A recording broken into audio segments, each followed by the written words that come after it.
Thank you very much for staying tuned. Welcome to the final and conclusive segment of Development Focus with Judy Ojo on ITV. We are going into a segment that you need in a depressed economy like this, and that's the entertainment. We're not doing entertainment per se, but we want to see what's the contribution of entertainers to national development. And I brought a brother and friend, Ode Oga, to shed light. Why are you laughing? I've not even finished introducing you. You are smiling and laughing. No. What is all this about? No, it's because life is in phases. Life is in phases. Yes, and well, men are in sizes. Yes, men are in sizes, but depending on their size. What is your own size? When you are short, you are gifted. When you are tall, you are talented. So we have different shape and different size. Different shape and different size. Yes. So, yeah, Ode, you are known as Mr. Ode the Uncommon. The Uncommon Comedian. How did you get into Comedy. the comedy? Actually, it's a long story. I started comedy. It's not my intention to become a comedian, but the situation of things within around my family, but lead to one or two things to discover myself. You know, say when hunger beat you, you discover your talent. That's true. Yes, I started in the church as a drama member, drama minister. Those days, I was the one to introduce the presentation. So when I do the introduction, people will be laughing. I didn't know that this thing I started. I didn't know that I'm going to this way until we split, and then I went to school. They say I should come and MC because then in church I have a teacher. I didn't know that she was teaching in the same secondary school that I was, which is Model Secondary School, Metama. And when I got to school, she said, "You are in this school?" I said, "Yes." So come and join the social media day drama presentation. That's how I started, and I discovered that okay, I have these skills to make people to laugh. I develop it, and then today, by the grace of God, is putting food on my table. You were in the media. Yeah. You are still in the media anyway, because yes, even as entertainers, part-time. If you are to assess the role of entertainers like you to national development, yes, what will you say is your contribution? The contribution is large, not only me. Yeah, let me start from my senior colleague, but I don't want to use myself as a figurehead. If you talk of AY, you talk of Alibaba, you talk of Basket Mouth, talk of big brands of comedy industry. Today, Nigeria has the biggest comedy industry. That today, you discover that some people that don't want to become a comedian want to become a comedian because they see the business side of it. As I'm talking to you, Alibaba is in UK. At least, if he did not travel with comedians to UK for his show, Alibaba return, almost 20 comedians. Wow. Yes, in UK, as I'm talking to you now, you can go to his Instagram page, you see the advert, you see everything. If you ask me, this has contributed to Nigeria at large. One of the export materials that the Nigerian government is not looking into, which is entertainment as a whole. If you talk about Nigerian music, Nigeria is taking over the whole world. Let me use this guy, how they call him, that is taller than me, Burna Boy. Burna Boy has traveled around the world just because he just provide a beat with some good lyrics, with some good works, Afrobeat. It's everywhere. But if you check it, Nigerian government is not looking at entertainment, but entertainment is making a lot of impact, projecting the nation at large. If you talk about you organizing a show as a comedian, you have employed everybody, but the government will not see that you are contributing to the national development or the income of the nation. And if you look to the other side of the country, if there's any anarchy now, if there's any problem now, there's anything, the first people they will look for to come and talk to make the people happy is the comedians. So if you ask me, we have done a lot, but the government is not saying it, they are not appreciating us. But if you talk about the young people taking over the economy, taking over the ideology of the present situation, our young people that are into entertainment, look at Whiskey, look at Davido. All of them have employed people that work. Only Davido has more than 30 people working with it. You get person with the whole flash, you get person with the whole tower, you get person with the whole laptop, you get person with the bouncer.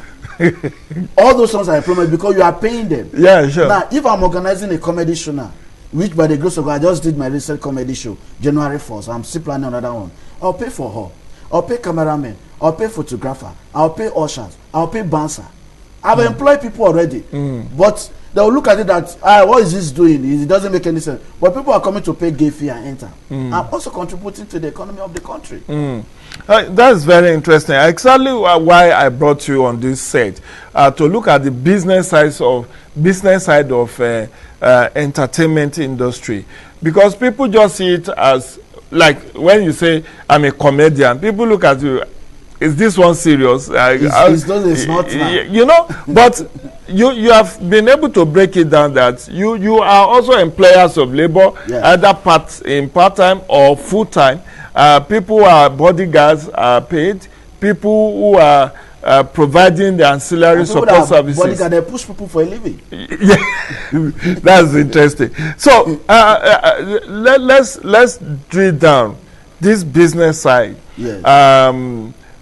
You said you discovered you didn't set out to be a comedian, yes, but something led you into comedy. Yes, sir. How profitable or how lucrative is it to survive as a comedian in Nigeria? One, you have to be creative. You have to have your own style, and you have to do research, because comedy is not just earning or you coming to crack jokes. There are some intelligent jokes. There are intellectual people. There's an intellectual gathering that they want to invite you to come and crack jokes. Like, I have an event coming up on Monday. They say it's corporate event. So if I'm going to such an event, I will sit down and do research. Even when you call me that, although you are coming to talk about this, I've been reading since yesterday night, just to make the appropriate point, because some people look a comedian that they are not educated. They are the most educated people. They are the most intelligent people. Because for me to use this phone to crack joke within 2 minutes, you should know that I'm very intelligent, and I can accelerate to anything I want to do. And then when you talk about the business side of it, you talk about the rebranding, the packaging. What you are seeing like this is comedy. I wear full cloth, really like best spread. You even reach me for grant. May no say I'm doing well. But even though I'm doing well, I pass through a process. I pass through some training. I pass through some followers, people I believe that they are ahead of me. And then when you talk about the business side of it, when you want to present your product, how do you present it to the public? What are your content you are selling to the public? That the public can say, okay, we are coming to buy a ticket. Now you have some of the comedians, skit makers, having endorsements, real estate ambassadors, product ambassadors. What is it? It's profitable, because if it's not profitable, people like us will not be here.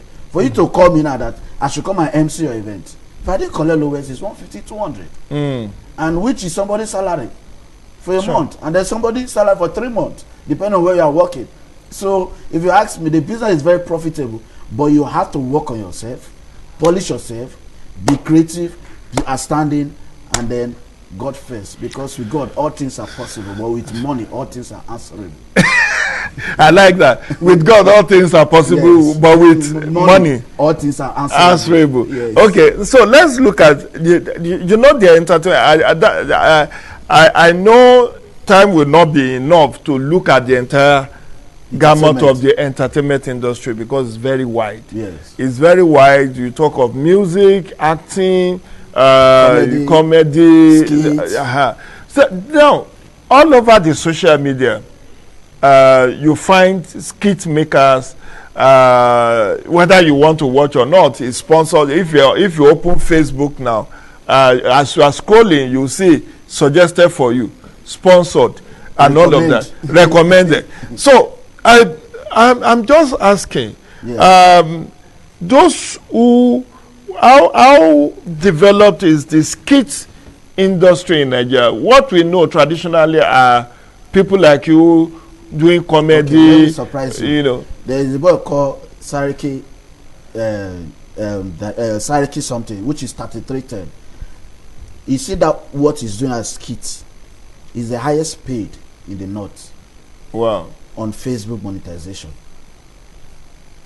and he's a stand-up comedian. If you talk about MC Bakara, he's a skit maker.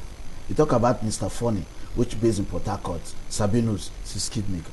Now all these guys, if you look at them, some of them are not stand-up comedians, but because of the skit making they are doing, now their fame is on, they are making money.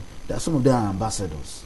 Now, skit making is different from being a stand-up comedian. Okay, walk us through that. I want to know what's the difference. Who is actually a stand-up comedian? A stand-up comedian is someone that will stand with an audience or a congregation to do a straight stand-up comedy without involving anybody, just only him. Only him, yeah. Okay. Which that is a stand-up comedian. And a stand-up comedian is not all stand-up comedian that can do skits, that have the skills to act, because skit is all about acting.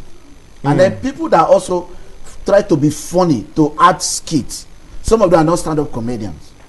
Some of them claim to be stand-up comedians. When they go to events, they cannot even deliver as a stand-up comedian. Face your skits and then leave the stand-up comedy for those people that are stand-up comedian. Like me, I'm a stand-up comedian. Okay. But I can only act when necessary, when I want to do that. But when you say I'm a skit maker, no, I'm a stand-up comedian and an MC. Yes. No, very interesting. Ali Baba broke forth when he broke the yoke of poverty. The book of when he said comedy is a serious business, and he put that on a billboard in strategic places in Lagos. And now he is very selective in the kind of events he MC and all of that. But when you look at everybody that just crack jokes wants to be a stand-up comedian. But exactly what do you need? What are those skill sets you need to be a stand-up comedian? Yes. If you remember, I said your style. Everybody has a style. The Stalker has a style. AY has a style. Basketman has a style. And then your materials. There's some materials you want to crack now. Let me use the trending issue, the suit of it. Even when I went to UTC, I saw that kind of suit. At the game, no be all suit be suit. Some are coat. And young men wear suit. Why old politicians wear coat? And second-hand suit no get trouser. How you take no? No, I'm talking from experience. Okay. Yes. You are one of their patrons. No, there's no problem, sir. I accept that. As they price the jacket, somebody also they price the trouser for under mango tree. So in all of this now, because of your style of presentation, you say, wow, this guy has an ink, has something to offer to the industry. There are people that have the Yoruba intonation. There are people that use the Hausa intonation, and all of us are selling. That's why when you go to radio, you see they want to speak Tiv, you see they want to speak Igbo, you see they want to speak this language, because you want to drive the audience, you want the people attention, and you want to sell his products. So if you ask me, apart from your style, you need to be creative. Over creative go worry you, because if you ask me, when Julius Sabo came on board, was music comedy, and that trend has been like that. Look at Kenny Black today, music comedy. If the people have laugh, okay, a pure stand-up comedy have come has done his stuff. It was okay. Let's bring music comedy. Where this person will bring this material. Look for the whole selections of songs that are trending. Use it to form a story, and if you see the story flowing, give you a meaning, and you are laughing, and they say it's a joke. So that is it. That is your own. That is what. So for you as a comedian, what's your USP? What's your unique selling point? I do more of intellectual jokes. I do more. So people have said that worry jokes will not survive you or make you survive in the industry. No, it's like people. Let me put it more appropriately. Have overused wafi people as your butt of jokes. Why so? Why is it that almost if you are to crack about 5 jokes, you must crack one about worry people? Why? Those that are from worry, okay, do that, not me. You are from Cross River. You are from Yala. Yeah. So then we my village come back. I don't know. Okay, don't worry about that. I'm also a researcher. Okay. So go ahead. Okay, so when I say worry, the comedy as a whole started from the Benin Delta, because even their lifestyle, even the way they talk, the warfare of it, The one who even speak is not the real Wafe. But when you listen to all this Bini Delta, Orobo them, they'll say worry, because they want to project where they're coming from. Okay. Worry service is an local government. It's not even the state capital. But because the storyline they are creating have to come, worry need to be inside. And that's why I say that every comedian they sit to, they say they are from Delta, they are from Benin or from Edo State or all those things. But the story has changed. The worry of a thing has calmed down. Now, because they have comedians that are from Kogi State, which is 3310. Sariki Dareya is from Kogi State and from Cross River State. They are comedians from the east. So the worry of a thing, no day like before again. It don't calm down because it has been a trend for a long time. So let's Ode, let's look at competition in the industry. How stiff is the competition? What do you need to break forth? Because you have given us the requisite, you have to be industrious, you have to be intellectual, you have to have USP. But if I have all of these, Yes. And I still don't blow, you say you want to blow. You want to blow. So what do you need to really blow so that people become an household name or you trend? To blow not be the issue. Okay. Not to blow remain there. Oh, okay. So you can blow and the lights go off. You go off, and if the light go off, means never don't take light. now, if you look at it, that you want to blow. Now, if you want to blow, do you have the material to sustain it? That is number one thing you need to think of. As you pray to blow, you as musicians they pray to blow. You get songs to maintain that blow, the level you are. Are you good in writing jokes? By the grace of God, I write jokes. Nobody should deceive anybody. If you're a comedian and you don't write jokes, you keep repeating yourself. Even the one where you take blow, the next event where they recall you, because there is already a law or a natural law that the higher you go, the higher the expectation. So you cannot go and say the material you crack in the last previous event that took you to the next level you are, you see the same material, you go and repeat. You have to be very, very, be a researcher. You have to be creative. Whether you're a street comedian, whether you're a bar comedian, whoever you are, you have to be creative. Because if you don't write, you cannot. How much do you adapt from the global community into your jokes? People said, oh, they have very huge library of jokes, books on jokes, yes, and all of that. How do you adapt that to all those on our old school? Because you go read all those jokes, it cannot suit your environment. You use what is around the environment. I read some books about jokes, a lot of jokes. You can only do that when you are going to an intellectual gathering. We're going to high profile event that, okay, you can be talking in a low tone, and then the people can be listening to you because you are the main focus of the event. But when you go to a comedy show, you go to crack the joke, as you convert them to your setting, you will crack the joke and nobody will say, it's not funny again. But when you use the things around you, the spontaneity, the punchline, because as you are using this phone now, there's China phone, there is other products. All those products, when you look around you within yourself, you say somebody there, Maraba hold up, they receive call, but the phone don't come up for your hand. The people will react because you use what is around your environment. Like I use the trend of suits now. You can see the material I've drawn. Some people wear suit and some people wear coat. And depending on the way you wear it and the way the people want to appreciate it. So let's look at you. You have been more than about 10 years in the industry. Yes. Give us your high point and your low point. Which event did you go as a stand-up comedian where you say, yes, I've arrived? You were able to get people on their feet, their rib cracking and all of that. And then which one is the most disappointing where people nearly stole you off the stage? Sir? Okay, when I did the first performance at Social Day in my secondary school, I won't forget. That was 2007 or 2008. Then I was leaving secondary school. A lady called me, Emmanuel, I will not forget, she's in US now. to come and perform that. Let's change the style of entertainment. And I climbed the stage. They bull at me. You are booed off the stage. Oh my God. Even my classmates, they were the one bull at. Say, oh they go, oh they go, oh they go. And then if you ask me that which event I've gone to, that I've performed, that I've arrived, sir, I've performed in a lot of events, both corporate events, dinner, birthday party, wedding, comedy concert. Till now, sir, I've not arrived. I'm still working. You're still working. Yeah, because the day I tell myself that I've arrived.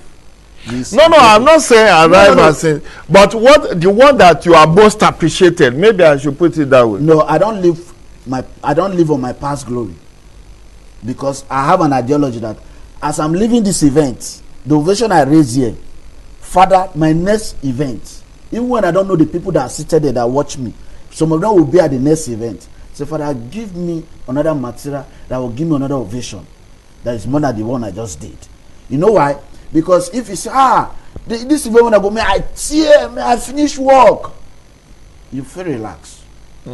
Because as those people saw you at that event, they say you are good, you are wonderful. And the next thing, they'll give you an invitation letter or give you a call, come and perform here. I performed at Sierra Adwa Center at one event. It's a political gathering, some political group. When I came in, I drop it. When I drop it, I left. When I left the premises, do you know what I told myself? So I'm going home to work on another material.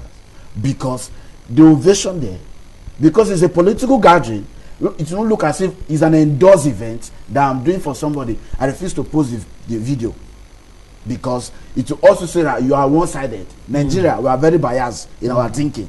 The moment you snap with this person or you are performing in this event, they'll say, oh, now this side didn't do. Now this person is going to come collect food chop. They know Greek can call you to come collect food chop. So I left the video, and then I say, after this performance, I'm still going to work on more materials. Because to a man, if you say you have arrived, means you don't want to achieve more. See, look at Dangote. Dangote is doing a lot. It's still working. He's even That's what selling sugar. He's selling salt. Anyway, thank you very much, Ode. This is the much we can take. Our time is actually up, but it's been very interesting. 25 minutes or thereabouts with comedian Ode Oga, popularly known as Ode the uncommon comedian. Yes. You know, he's walked us through that comedy is a serious business, even though it's a business of making people. I was not looking like this now. Now I look handsome on national TV. Okay, so it's a pleasure to have you. Yes, I appreciate your definitely we will see more of you in time and time to come. Viewers, if you have enjoyed this edition and you are very interested in what we are doing, come do business with us. This program is open for advert and sponsorship, partnership. And until next Wednesday, when we bring you a fresh edition, please stay out of trouble and stay blessed. Cheers.